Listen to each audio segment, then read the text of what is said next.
It's December 11th, 1978, and the clock just struck 3 a.m. at JFK Airport in New York.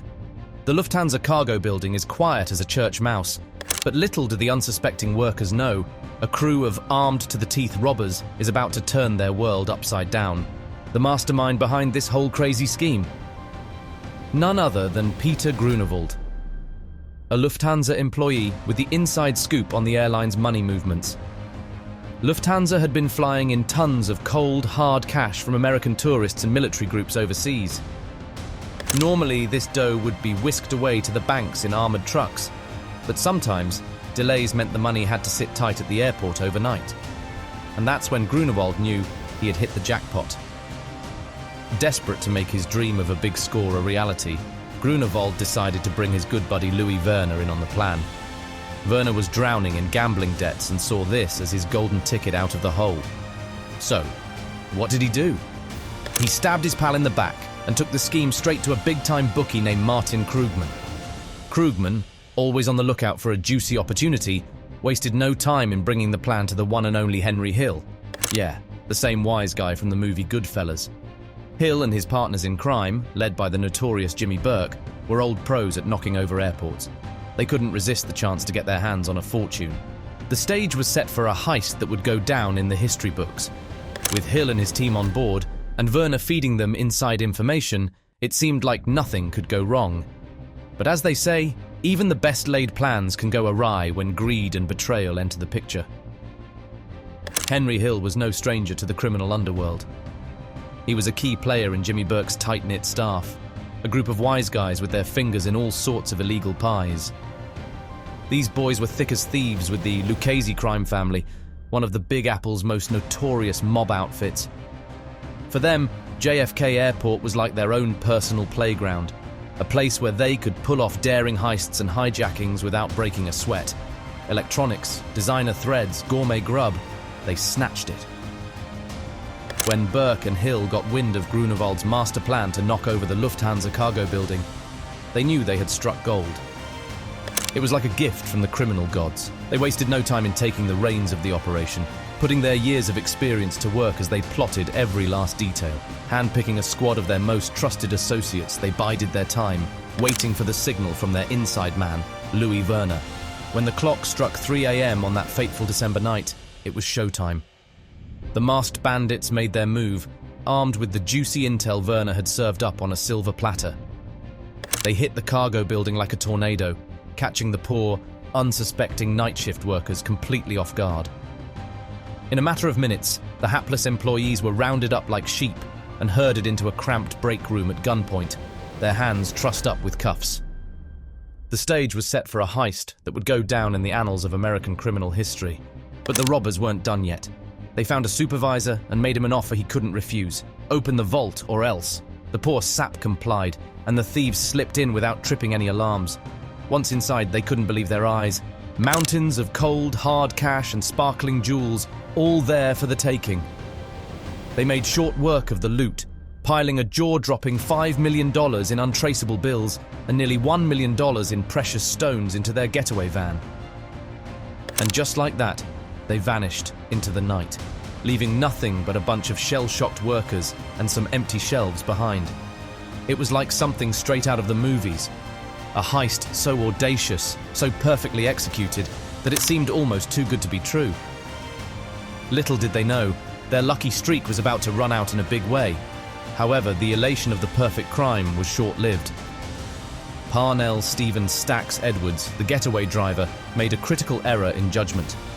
Instead of immediately disposing of the incriminating van in a mob-controlled junkyard as planned, Edwards decided to celebrate the heist's success with alcohol. In a drunken stupor, he left the van parked illegally on a Brooklyn street, where it was discovered by the police, complete with his fingerprints and footprints inside.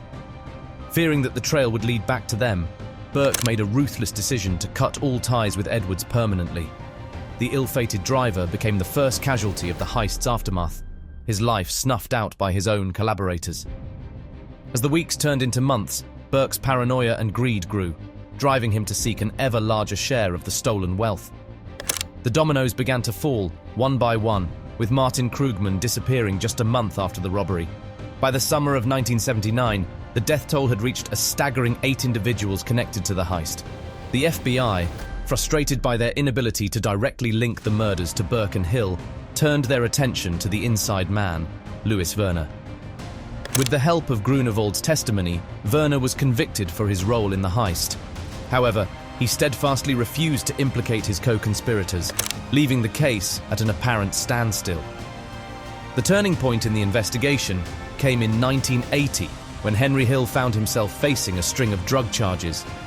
Backed into a corner, Hill made the life-altering decision to cooperate with the FBI, agreeing to testify against not only Burke, but also Paul Vario, a high-ranking member of the Lucchese crime family. Hill's testimony proved to be the key that unlocked the case, leading to convictions for both men. Burke, known as Jimmy the Gent, ultimately met his end behind bars in 1996, while Vario suffered a similar fate, dying in prison in 1988. A fraction of the stolen money was ever recovered. The Lufthansa heist, initially hailed as a resounding success, quickly devolved into a cautionary tale of greed, betrayal, and the inevitable consequences of a life entrenched in crime. FBI Assistant Director George Venizelos aptly summarized the situation, stating, "These good fellas thought they had a license to steal, a license to kill, and a license to do whatever they wanted." The story of the Lufthansa heist serves as a poignant reminder that even the most meticulously planned criminal endeavors can be solved, leaving behind a trail of destruction and ruined lives. The Lufthansa heist has become a legendary tale, immortalized in books, films, and popular culture. It stands as a testament to the allure and ultimate futility of the criminal underworld. While the audacity of the robbers may captivate our imagination, their tragic fates serve as a stark warning of the steep price paid for living a life outside the law. Since that infamous night, airport security tightened up like a drum. No more waltzing in and out with millions. But the Lufthansa heist? That story's stickier than gum on a hot sidewalk. This whole mess is a real eye-opener. Sure, those stolen millions looked sweet, but they turned sour faster than milk in the sun. These wise guys thought they'd hit the jackpot, but all they got was a one-way ticket to Palookaville. The Lufthansa heist serves as a powerful reminder of greed's destructive nature and the inescapable consequences of living on the wrong side of the law.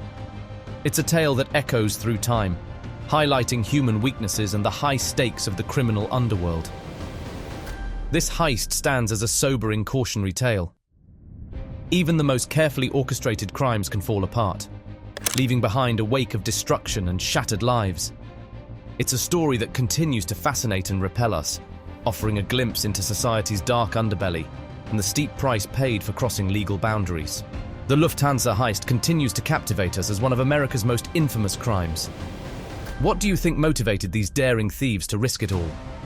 Did the promise of a massive payday blind them to the inevitable consequences? We'd love to hear your thoughts in the comments. If you enjoyed this video, hit the like button and subscribe to Crime Matrix for more gripping true crime stories. Remember to always choose the right path.